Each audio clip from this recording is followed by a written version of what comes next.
سلام البنات، كيف دايرين؟ لاباس عليكم؟ نتمنى تكونوا بخير وعلى الف خير وبصحه جيده. اليوم صراحه هذا الفيديو خصيصا للبنات اللي طلبوني، اللي قالوا لي ديري لنا فيديو على كيفاش كيتلصق الصابلي وكيفاش كيتزين. يعني هذا فيديو صراحه للمبتدئات بالخصوص، لان كنلقاو اشكال ما كنعرفوش باش كيتلصق، ما كنعرفوش كيفاش كيتلصق، ما كنعرفوش طرق التزيين ديالو.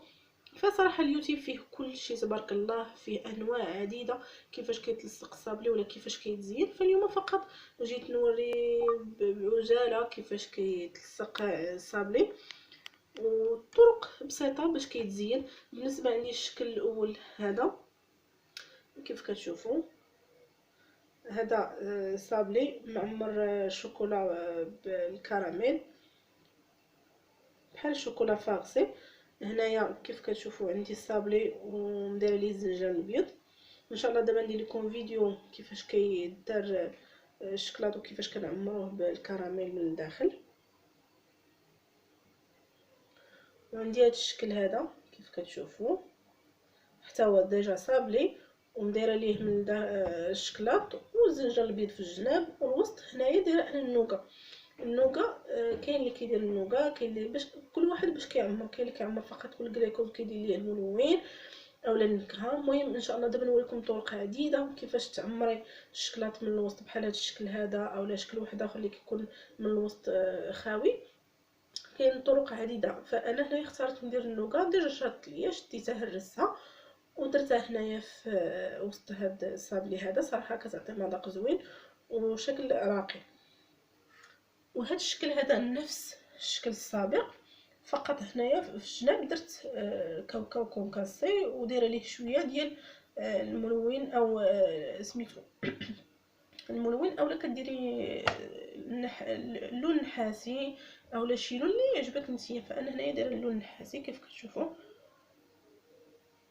فانا فضلت الصراحه في هذا الفيديو هذا ندير لكم هذا الصابلي هذا هكا بالزنجلان الابيض وحتى هذا حتى هو ان شاء الله. وانتم معايا البنات، ونتمنى يعجبكم الفيديو في الطريقه ديال التحضير. فكيف كتشوفوا البنات انا هنايا كنحتاج الشكلاط ديجا اللي كنت ذوبته قبل وصايبته. هانتوما كيف كتشوفوا باش ما نطولش عليكم في الفيديو. وديجا هنايا عندي الشكلاط معمر، ديجا راه عامر من الوسط. دابا نحل لكم شي وحده. هانتوما بحال دابا هذه، هانتوما فيها الشكلاط فيها الكراميل من الوسط. هانتوما صراحه كيجيو زوينين بزاف. وعندي هنايا الكاوكاو كونكاسي مع اللوز ايفيلي محمرين. وعندي هنايا الزنجان الابيض اللي حمرته شويه. وعندي هنايا النوغا مهرسها لقيتها مزيان. وعندي هنايا الجليكوز، انا كنلصق بالجليكوز. كاين اللي كيستعمل سميتو الناباج، فانا كنستعمل الجليكوز. وبالنسبه هنايا عندي الصابلي ديالي، ها هو كيف كتشوف. عندي جوج انواع، عندي النوع واحد فيه اللوز من الوسط كتشوفوا راه كاين فيه حبيبات ديال اللوز، وعندي نوع واحد عادي صابلي عادي. فهنايا ان شاء الله غندير لكم فيديو على الصابلي الطريقه ديال العجن ديالو. واخا كاين صراحه طرق كثيره، فعندي طرق جديده ان شاء الله هتعجبكم ديال الصابلي واللي كيخرج كميه وفيره بلا ما تعجنيه جوج عجنات وشحال. كميه الصابلي اللي كتخرج لي انا هاد صراحه كيخرج لي اكثر من 100 حبه. دابا نشاركها معكم ان شاء الله. ونبداو دابا في مرحله الزين وانتم معايا.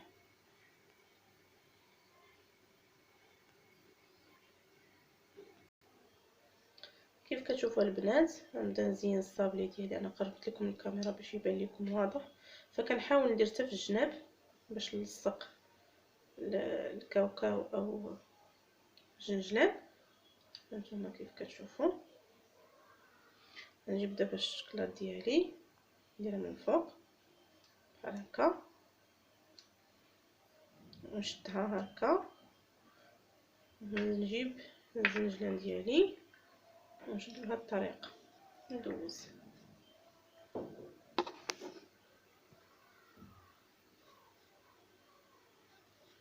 انا هنايا في الاخر عاد نفيني. دابا نفينيه، نحيد الزوائد ديالو، نحاول نهبط غير بيديا. هانتوما كيبدا غير ما كيلصقش هنا في الشكلاط.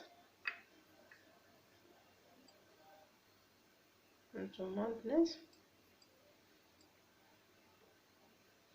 ها هو الصابلي ديالي.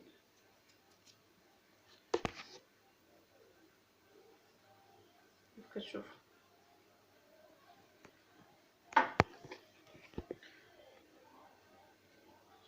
غنبقى على هاد الطريقه حتى نكمل الصابلي ديالي كامل. نجيبو هو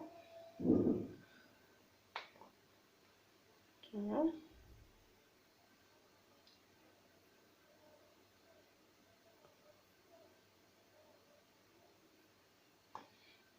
ندير لكم الشكل الثاني حتى هو. هانتوما البنات ياك، نجيب الجنجلان نبقى ندور بهاد الطريقه. هانتوما شتي كي كيجي،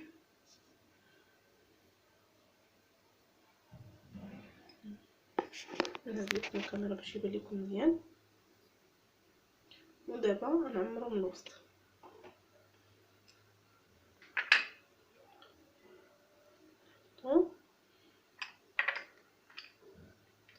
نجيب طريف نحطو وسط. هذا كبير، اللي كان الطرف كبير كنحاول نقص منه، ندير طريفات صغار.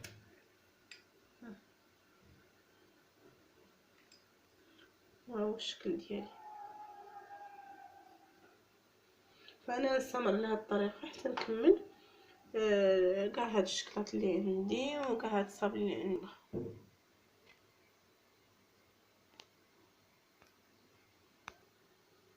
وكيف كتشوفوا البنات انا كملت الشكيلات ديالي. هانتوما كيف كيجيو صراحه كيجيو زوينين وراقيين.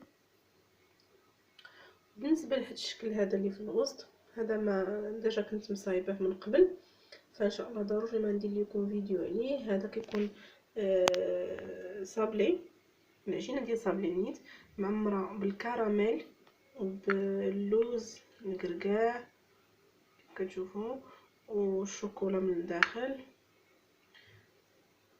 التمر حتى هو، الزبيبيه يعني كتمشي على حسب المقدور ديالك اللي بغيتي. يعني الشكل كتعمري باي حاجه بغيتيها اللي متوفر عندك في الدار. ومن الفوق كيكون ديجا الكاناج كتشوفوا. ان شاء الله ندير لكم حتى الطريقه ديال تحضير الكاناج بطريقه سهله، بلا كريم، بلا سميتو، بلا شونتي، بلا اي حاجه، فقط بالشكلاط والحليب. كاين اللي كيستعمل بدانون، كاين اللي كيستعمل بالكريم شونتي، كاين اللي كيستعمل فقط بالقشده الطريه ديال الطبخ. فكل واحد شنو كيستعمل. انا كنستعمل فقط الحليب بوحدو. وهذه هي الحلوه ديالي البنات، ونتمنى تعجبكم، ونتمنى تبارطاجيوها مع الناس، ونتمنى ما نكونش ثقلت عليكم. وشكرا بزاف، شكرا لكل من تابعني، والسلام عليكم ورحمه الله وبركاته.